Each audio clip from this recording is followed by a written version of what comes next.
Well, hello, my friends. Welcome to Granny B's house. Are you having a good day? Oh, I hope so. Granny B's having a real good day. And I am going to ask you one big question here. Are you being kind to the people around you? Are you treating them the way you'd like them to treat you? I sure hope you are, because that's going to make this world a better place. Well, Franklin's hoping to make his world a better place because he's having a baby sister. So I'm going to jump right in here. Do you have a baby sister? I have a baby sister. She's not a baby anymore, though. But Franklin's baby sister is written by Paulette Bourgeois and is illustrated by Brenda Clark. And let's read about this baby sister. Shh, she might be sleeping. Can you see it? Franklin could count by twos and tie his shoes. He could name the days of the week, the months of the year, and all 4 seasons. He liked to play ball in summer, collect leaves in fall, build snow turtles in winter.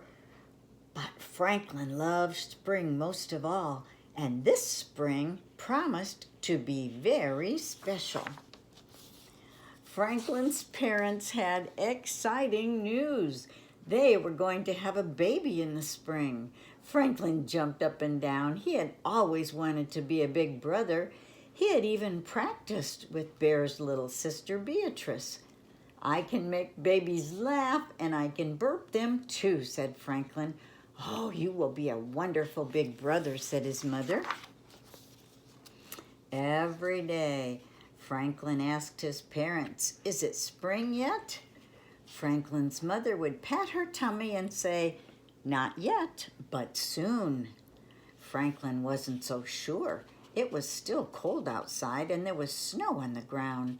Spring seemed far away. At school, Mr. Owl asked if anyone knew the signs of spring. "The earth wakes up after a long sleep," said Badger. "Plants start pushing through the ground," said Snail. "Babies are born," said Franklin. He looked out the window at the wintry sky and wished that spring would hurry up. Franklin worried about the seed he'd planted for his spring project. "It's in a warm, safe place, and it always has water," he told Mr. Owl. "But nothing is happening." "Your plant is growing," said Mr. Owl. "You just can't see it yet. You have to wait." Franklin sighed. He didn't like waiting. At home, Franklin helped his parents get ready for the baby. "It sure is taking a long time for this baby to get here," said Franklin. Franklin's mother gave him a hug. "The baby is due in spring, and spring is just around the corner," she said. "It is?" said Franklin, brightening. Franklin went for a walk. He looked around every corner and called, "Hello, spring, are you there?" There was no answer. Franklin banged on pots and clanged on pans. He rang bells and clashed cymbals. Even with all the noise, the earth did not wake up. Franklin looked in his garden. None of the plants had pushed through the ground. There was no sign of spring anywhere, and that was a problem because the baby was supposed to arrive in the spring. Franklin felt very sad. If spring didn't come, he would never be a big brother. Franklin moped around the yard. His father came out to see what was wrong. "I don't think spring will ever come," said Franklin. "Don't worry," said his father. "April showers bring May flowers." Franklin got excited. He knew that April and May meant spring, and they were having a shower that weekend. His mother had said so. On Sunday, Franklin put on his rain gear and got his umbrella. "I'm ready for the shower," he said. "We're not having that kind of shower," laughed his mother. "It's a baby shower." Franklin looked confused. His father smiled. Our friends bring gifts for the baby. Franklin wished their friends would bring spring instead. During the shower, some special presents arrived from Great Aunt Harriet. There was a mobile for the baby, flowers for Franklin's mother, and a kite for Franklin. Franklin's mother sniffed the blossoms and said, "It looks like Aunt Harriet sent us spring." "Whoopee," said Franklin, "the baby will be born soon." The next day at school, Franklin announced that spring had sprung. "You're right," agreed Mr. Owl. "Look!" Franklin's plant had pushed its way into the light. It was little and green and absolutely wonderful. When Franklin got home, his granny was there. "Congratulations, Franklin," she said. "You are a big brother. Your little sister was born today." Franklin danced around the house. "May I see her now?" he asked. "She's waiting for you at the hospital," said Granny, and off they went.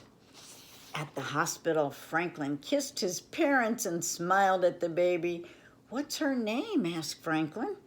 "We haven't decided yet," answered his mother. "We need something special." Franklin looked closely at his sister. "Why don't we name her after Great Aunt Harriet? She's special, and the baby looks just like her." Franklin's mother and father smiled. They agreed that Harriet was the perfect name. Franklin asked to hold his sister. He cradled her gently in his arms. "Hello, Harriet," he said. "I'm your big brother Franklin, and I've been waiting for you." Oh, what a sweet story. Well, I don't know if you have any baby brothers or sisters, but I hope you love them as much as Franklin loves his baby sister. Oh my gosh, you have a big job. You have to be an example for that baby sister and baby brother. Oh, you have to be on your best behavior so you can show them how to behave. And you have to pull out all the tricks you know so you can teach them how to do things. Oh my goodness, how exciting it would be to have a new baby in the house. I sure hope that your new baby brings you a much joy and love, as most new babies do. But I want you to know that whether or not you have a new baby at your house, Granny Bee loves you. And I want you to come back and see me again sometime so I can read you another story. Okay? Bye-bye.